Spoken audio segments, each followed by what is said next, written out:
Hello everyone दोस्तों, क्या हाल चाल आप लोगों का। तो आज है हमारा 1000 वीडियोस की सीरीज का 171 नंबर का वीडियो। फ्रेंड्स, आज का जो मैंने क्वेश्चन लिया है वो है एक डिफरेंशियल इक्वेशन। अब यहाँ पे इस डिफरेंशियल इक्वेशन को किस तरह से सॉल्व करना है, ऐसे क्वेश्चन जब भी आपके पास आए तो मैंने हर एक डिफरेंशियल इक्वेशन को सॉल्व करते टाइम यही बात आपसे हर बार रिपीट करी है कि वहां से dy बाई डी को आपको कंस्ट्रक्ट करना है। तो यहाँ से इसको कंस्ट्रक्ट करने के लिए मैंने dx को इस साइड भेजा एंड ये वाली टर्म को मैंने इस साइड भेज दिया। तो मेरे पास में फाइनली जो dy बाई डी निकल के आया वो आया x plus two y minus three divided by two x plus y minus three. First of all, तो जब आपके पास में dy बाई डी आ गया तो यहाँ पे इसमें कौन से मेथड को आप अप्लाई कर सकते हो, ये चीज जानने के लिए आपको पता होना चाहिए कि जब भी हमारे पास में dy by d x a one x plus b one y plus c one divided by a two x plus b two y plus c two इस डिफरेंशियल इक्वेशन की फॉर्म में हो तो हम कौन सा मेथड अप्लाई करते हैं। ये जो कंडीशन है ये हमारे पास एप्लीकेबल होती है तब जब हम non homogeneous differential equation reducible to homogeneous equation या होमोजीनियस फॉर्म वाला मेथड अप्लाई कर सकते हैं। तो देखो यहाँ से क्या चीज आपको ध्यान में रखनी है कि आपके पास में ये a1 की वैल्यू क्या है, 1 है, a2 की वैल्यू क्या है, 2 है, b1 की वैल्यू 2 है, b2 की वैल्यू 1 है। तो यहाँ से a1 अपॉन a2 और b1 अपॉन b2 की वैल्यूज निकाल के आपको चेक करना है कि ये दोनों वैल्यूज आपस में इक्वल है या फिर नॉट इक्वल है। तो a1 अपॉन a2 मेरे पास में 1/2 आ जाएगा एंड b1 अपॉन b2 जो है मेरे पास 2/1 आएगा, जिसके कारण हम कह सकते हैं कि a1 upon a2 doesn't equal to b1 upon b2। ठीक है, तो देखो यहाँ से जब आपके पास में ये कंडीशन हो, ये केस आपके पास में फॉर्म हो रहा हो इस मेथड में, तो आपको क्या करना होगा, x की जगह पे capital X plus h and as it is y की जगह पे कैपिटल Y प्लस के को पुट कर देना है। तो यहाँ पे देखो x की जगह पे आप क्या रखेंगे, capital X plus h and y की जगह पे कैपिटल Y प्लस के। तो देखो मैंने एज इट इज यहाँ पे लिख दिया है। तो d capital y by d capital x मेरे पास हो जाएगा capital x plus h plus में 2 multiplication capital y plus k minus 3 divided by as it is x and y की वैल्यू रख दी हमने। ठीक है, अब यहाँ से देखो जो कांस्टेंट टर्म है यानी कि एच एंड के कांस्टेंट है, इनको 3 के साथ में हमने निकाल लिया है अलग। ठीक है, अब देखो हमें h plus two k minus three and two h plus k minus three से h एंड k की वैल्यू को इस तरह से डिटरमाइन करना है कि ये दोनों equations is equal to zero की वैल्यू को फुलफिल करती हो। ठीक है, यानी कि हमारे पास h plus two k minus three zero हो जाए, इसके लिए मुझे h एंड k की वैल्यू क्या होगी ये पता करना है।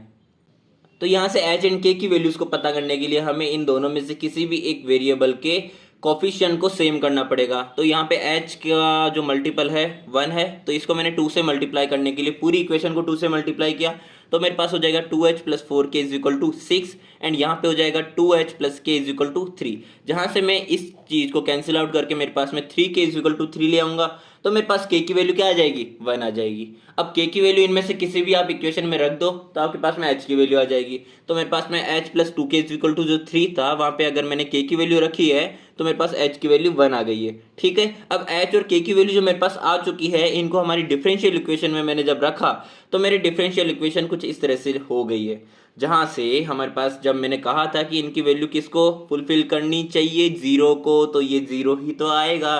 ठीक है, तो मेरे पास में फाइनली जो dy बाई डी एक्स है वो कन्वर्ट हो जाएगा x plus two y divided by two x plus में y, जो कि हमारे पास एक होमोजीनियस इक्वेशन है फाइनली।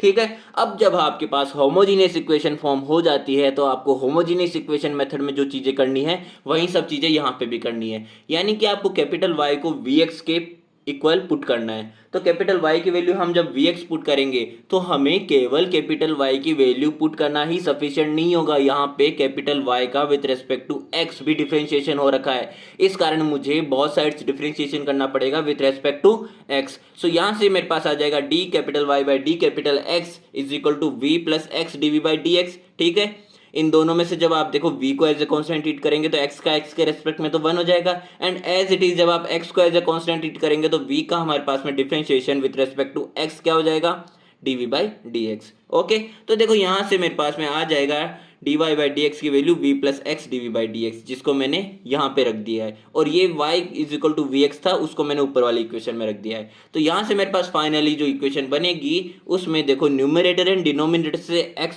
को मैं कैंसिल आउट कर सकता हूँ, जो मेरे पास फॉर्म होगा 1 plus two v divided by two plus v. ठीक है। अब देखो यहाँ से जो v है इसको LHS से RHS में मैं लेके गया, तो मेरे पास में 1 + 2v - 2v - v² आ जाएगा जब आप LCM लेंगे। तो यहाँ से मेरे पास 2v से 2v कैंसिल आउट हो जाएगा, मेरे पास फाइनली आएगा x dv/dx = 1 - v² / 2 + v। तो देखो यहाँ से मेरे को x एंड v की वैल्यूज को निकालने के लिए इनको सेपरेट करना पड़ेगा। जो v वेरिएबल है इसको v के डिफरेंशियल के साथ में आप सेपरेट करके लिख दो, एंड जो x वेरिएबल है इसको x के वेरिएबल के साथ में x के डिफरेंशियल के साथ में सेपरेट करके लिख दो। तो मेरे पास में 2 + v को इस साइड लेके जाऊंगा एंड डिवाइडेड बाई 1 - v² हो जाएगा। v के रेस्पेक्ट में इंटीग्रेशन करेंगे तभी हमारे पास में v की वैल्यू आएगी। ठीक है, as it is dx divided by x को इंटीग्रेट करेंगे तब x की वैल्यू आएगी। तो यहाँ से मेरे को बहुत साइड्स इंटीग्रेशन करना है। सो इंटीग्रेशन करने के लिए जब मैंने LHS वाले पद को लिया है, LHS के एक्सप्रेशन को फर्स्ट ऑफ ऑल हम इंटीग्रेट कर लेते हैं, तो मेरे पास में देखो किस तरह से आएगा। सो यहाँ पे हमें इसको इंटीग्रेशन करना है 2 + v अपॉन में 1 - v² को v के रेस्पेक्ट में। तो देखो इसको मैं a² - b² से ये लिख सकता हूँ 1 - v एंड 1 + v। ठीक है, अब देखो इसको थोड़ा सा आप ध्यान से देखेंगे तो आपको पता लगेगा कि यहाँ पे हमें पार्शियल फ्रैक्शन मेथड से इनको सेपरेट करना पड़ेगा पहले तो, एंड देन हम क्या करेंगे, जो वैल्यूज निकल के आएगी a एंड b की उन वैल्यूज से हम इंटीग्रेशन करेंगे। क्या बोला मैंने, देखो यहाँ पे फर्स्ट ऑफ ऑल तो हमारे पास जो डिनोमिनेटर है इसमें इन दोनों की जो पावर्स है ओवरऑल ये 1 है, इट मीन्स हमारे पास में नॉन रिपीटेड है। एंड लीनियर मैंने किस तरह से कहा कि यहाँ पे v की पावर 1 है, v की पावर 1 है, v² या v³ नहीं है, तो मैं क्या कहूँगा कि लीनियर नॉन रिपीटेड फैक्टर्स है डिनोमिनेटर में। अब इस केस में हमें किस तरह से फैक्टर्स करने होते हैं, देखिए a अपॉन में 1 - v हो जाएगा, एक को ले लिया, चाहे आप इसको पहले ले लो या इसको पहले ले लो, प्लस में b अपॉन में 1 + v हो जाएगा, एंड हमें इसको v के रेस्पेक्ट में इंटीग्रेट करना ही है। ठीक है, तो देखो पहले मैं एक बार a एंड b की वैल्यूज को निकाल लेता हूँ, इंटीग्रेशन को हम बाद में सॉल्व करेंगे। तो यहाँ पे a एंड b की वैल्यूज निकालने के लिए हमें इधर LCM लेना पड़ेगा पहले तो जब मैंने LCM लिया तो मेरे पास a के साथ में आ गया 1 + v प्लस b के साथ में आ गया 1 - v। तो यहाँ से ये दोनों साइड कैंसिल आउट हो जाएगा एंड मेरे पास रह जाएगा 2 + v = a 1 + v प्लस में b 1 - v। अब यहाँ से आपको a एंड b की वैल्यूज को कैलकुलेट करना है। तो देखो जब आप v की वैल्यू को 1 रखेंगे ना तो मेरे पास में जो b के साथ में एक्सप्रेशन है ना वो मेरे पास 0 हो जाएगा, इट मीन्स मेरे पास a की वैल्यू निकल के आ जाएगी। तो जब मैं v = 1 रखूंगा तो मेरे पास में यहाँ पे आ जाएगा 3 = 2a। ठीक है, तो a की वैल्यू आ गई मेरे पास में 3/2। एज इट इज जब आप v की वैल्यू को -1 रखेंगे तो मेरे पास में a की वैल्यू 0 हो जाएगी, a वाला जो एक्सप्रेशन है उसकी वैल्यू 0 हो जाएगी, तो मैं b की वैल्यू को कैलकुलेट कर सकता हूँ। तो मेरे पास में b के लिए जब यहाँ -1 रखा तो यहाँ पे तो 2b हो जाएगा, इज इक्वल टू यहाँ पे v = -1 रखा तो 2 - 1 1 हो गया, तो यहाँ से b की वैल्यू 1/2 आ गया। अब देखो a और b की जो वैल्यूज आई है इन वैल्यूज को मैंने हमें यहाँ पे रखना है। ठीक है, जब हम यहाँ पे रख देंगे तो हमारे पास क्या रहेगा, ओनली इंटीग्रेशन करना बाकी रहेगा। सो देखिए यहाँ से हम अब a एंड b की वैल्यूज को रख चुके हैं, तो मेरे पास में इंटीग्रेट करना है 1 अपॉन में 1 - v को v के रेस्पेक्ट में, तो मेरे पास आ जाएगा log ऑफ 1 - v एंड जो v का कोफिशिएंट है वो हमारे डिवाइड में चला जाएगा, तो मेरे पास -1 आ जाएगा डिवाइड में, प्लस में 1/2 as it is and log 1 + v हो जाएगा इसका। तो ये आ गया है हमारा इसका इंटीग्रेशन। ठीक है, तो ये था हमारा पार्शियल फ्रैक्शन मेथड से इंटीग्रेशन। सो फाइनली हमने इसका इंटीग्रेशन कर लिया है। अब देखो जहां से हमने स्टार्ट किया था ना LHS एंड RHS को सेपरेट किया था, तो LHS का तो हमने ऑलरेडी निकाल ही लिया है, एंड RHS में जब आप dx अपॉन में x को करेंगे तो मेरे पास में log x प्लस में इंटीग्रेटिंग कांस्टेंट log c आ जाएगा। अब यहाँ से मैंने 1/2 को एक बार कॉमन ले लिया है, तो मेरे पास में log 1 + v माइनस में 3 log 1 - v हो गया। अब देखो यहाँ से आपको लॉगरिदमिक फंक्शन की कुछ प्रॉपर्टीज याद रहनी चाहिए, जो कि क्या होती है।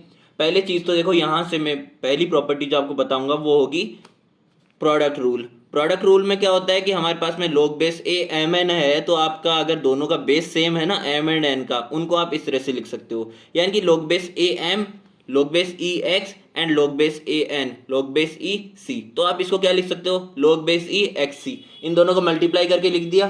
ठीक है, इस तरह से हमने लिख दिया है। एंड जो दूसरी चीज मैं बताऊंगा वो बताऊंगा आपको पावर रूल। पावर रूल में log बेस है एंड m की पावर n है, तो मैं इस n की जो इस तो देखो मैं ये जो n है इस n को आगे भी ले जाके लिख सकता हूँ, तो n log base a m लिख सकते हैं। तो इसी तरह से इसका उल्टा भी कर सकते हैं, इस 3 को हम इसकी पावर में ले जाके लिख सकते हैं, तो मेरे पास में आ जाएगा log 1 - v का होल क्यूब। अब देखो यहाँ से मैं क्वेश्चन रूल ऑफ लॉगरिथम को अप्लाई करूंगा, जहां से log base a m upon में m को हम लिख सकते हैं log base a m minus में log बेस a n, जो कि मेरे पास में ऑलरेडी यहाँ पे लिखा हुआ है। तो मेरे पास a अपॉन में b हो जाएगा, यानी कि 1 प्लस वी अपॉन में 1 माइनस वी का होल क्यूब हो जाएगा, एंड 1/2 मेरे पास बाहर रहेगा।